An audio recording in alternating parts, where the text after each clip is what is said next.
Hey, Miss Morgan. This time we're going to be reading the chapter called Inseparable on page 56.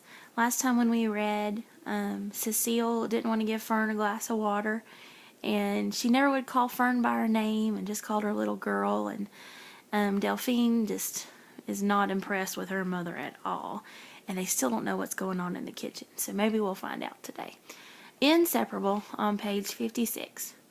If you girls want breakfast, go on down to the People's Center. We all said together, the People's Center?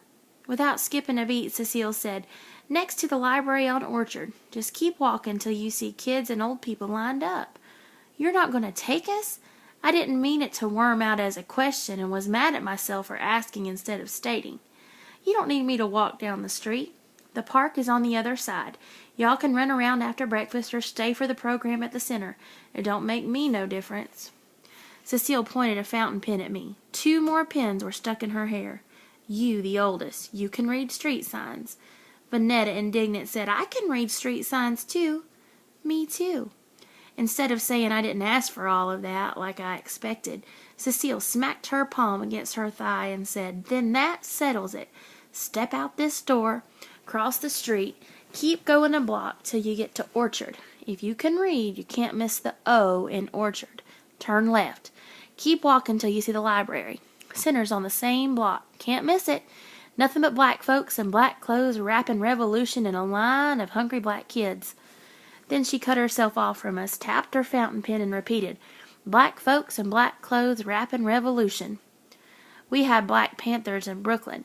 Black Panther protesters with Seize the Time stapled on the telephone poles. We just never had any Black Panthers marching down Herkimer Street, knocking on our door demanding that we give to the cause or calling us some kind of sister name we had never heard of. My sisters and I didn't make a move toward the door. We couldn't believe our ears. Our crazy mother was sending us outside to find militant strangers if we wanted to eat. She said, wait. I hoped she had changed her mind about us going to the center. She went to the kitchen and came out with a cardboard box, a little smaller than the shoe box for Papa's work boots. Here, she said, take this to the center. Give it to the Panthers. Tell them it's from Inzilla. That's what I thought she said. Inzilla. She put the box in my hands. What do I... Just find a black beret. Any black beret will do. Make sure you tell them I gave to the cause. You tell them. Don't come knocking on my door asking for my materials. I knew I wouldn't be telling no Black Panthers what Cecile said, that she gave to the cause and not to come knocking on her door for her stuff. I just took the box and nodded, because that's how you treat crazy people. You nod and count down 27 days for crazy to come to an end. Vanetta and Fern looked to me for what to do next, and Cecile noticed this. There was no lip smile from Cecile, but her eyes found it funny that they always looked to me first. Come on, I said. Let's go get breakfast.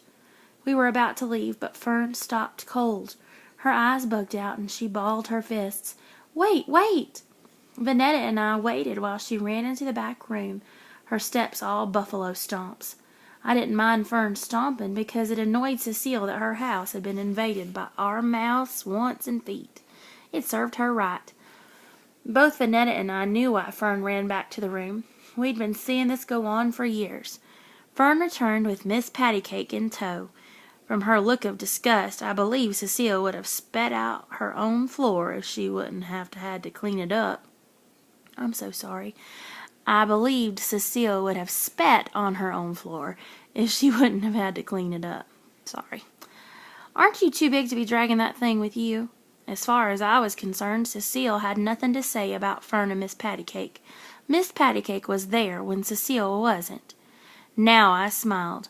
I understood that Fern and Miss Pattycake were like that Nat King Cole song, Unforgettable. When I'd first heard his satiny, smooth voice sing, like a song of love that clings to me, I knew Miss Pattycake was like that song of love to Fern. Cecile thought Fern would buckle under a 7-year-old's shame. When Fern didn't answer, she asked again, Aren't you too big for all of that? Fern shook 4 braids and barrettes and said no, taking delight in answering no for no's sake. No, because Cecile didn't have a hug and a kiss that Fern expected. No, because Cecile didn't leap up and get that cold glass of water.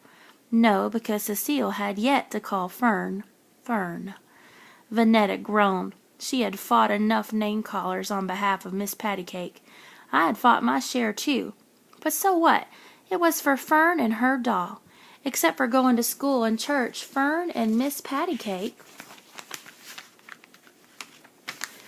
had been inseparable for as long as Fern or anyone else could remember. Cecile shook like we had given her the willies. She probably asked herself, "Who are these kids?" There was no use in standing around for a long farewell and a list of do's and don'ts. We weren't leaving Big Ma. We were leaving Cecile with her kitchen and her palm tree. And just as I felt we had gotten the last lick by turning and going, Cecile said, "Don't kill yourself to get back here. Stay out till sundown." We walked along the street, a moving triangle, me in the front, Vanetta and Fern, and Miss Pattycake behind me at both sides. "I want to go home." "Me too." I knew which home they meant. I said, "We're going back home in 27 days. "Let's call Papa," Vanetta said. "And Big Ma."